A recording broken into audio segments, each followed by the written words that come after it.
Atlanta Falcons. We've seen add another elite weapon in Bijan Robinson. This is one of the slowest paced, run heavy offenses at times last year, but they're starting to collect some weapons. The offensive line is good. Arthur Smith is a inventive play caller that could utilize all of these unique weapons in different places all over the field. Do you think that there's fantasy gold to be had in Atlanta at the moment? I do, and I think a big part of it becomes from the fact that you know we have to look at what this team can be doing at its absolute ceiling. And you look at Kyle Pitts, you look at Drake London, you look at Bijan Robinson, you even look at Tyler Algier. Like these are incredible talents. Even Jonnu Smith, who's somebody who's kind of fallen out of favor. But if Jonnu Smith gets back into the kind of way that he was being used by Arthur Smith when he was in Tennessee, then that can help unlock him and he can be a better option. This team did play slowly last year under Marcus Mariota, but when Desmond Ridder got into the starting lineup, they played quicker. It seemed like Arthur Smith realized the error of his ways with Marcus Mariota. Like they came out at the start of the season and they were playing not super fast, but they were playing with, I think it was 26 pass attempts per game over the first 3 or 4 games. And in that period, that's when Drake London was wide receiver 14.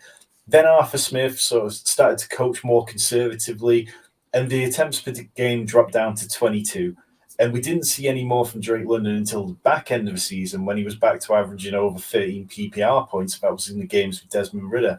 I do think there's a huge spectrum of outcomes for Desmond Ridder. It's easy to say, okay, well, yeah, he was better than Marcus Mariota because Marcus Mariota was very uninspiring. But Desmond Ridder of quarterbacks with 100 dropbacks, he was number one in off-target throw percentage at 27.8%. Mariota was at 20.7, so it wasn't even as low, and he was the 7th worst. Desmond Ridder, in terms of completions over expected, he was the NFL worst at minus 6.5. But we see time and time again that quarterbacks come into their second year and they make a leap forward. It's not unprecedented. We're going to be going into an off-season where this year, there is no question. It's not Taylor Heineke, the backup, who's going to be taking snaps off him unless things go really bad.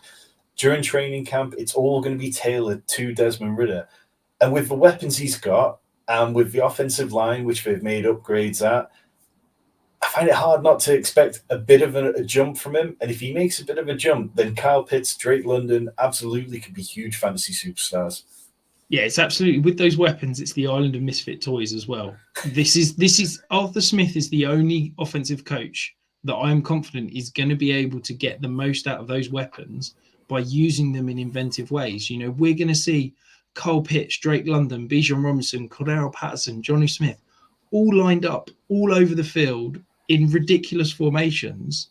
But it's going to get defenses thinking and they're not going to know how to react. And that's going to create big plays. That's going to create opportunities for these guys to put up fancy points.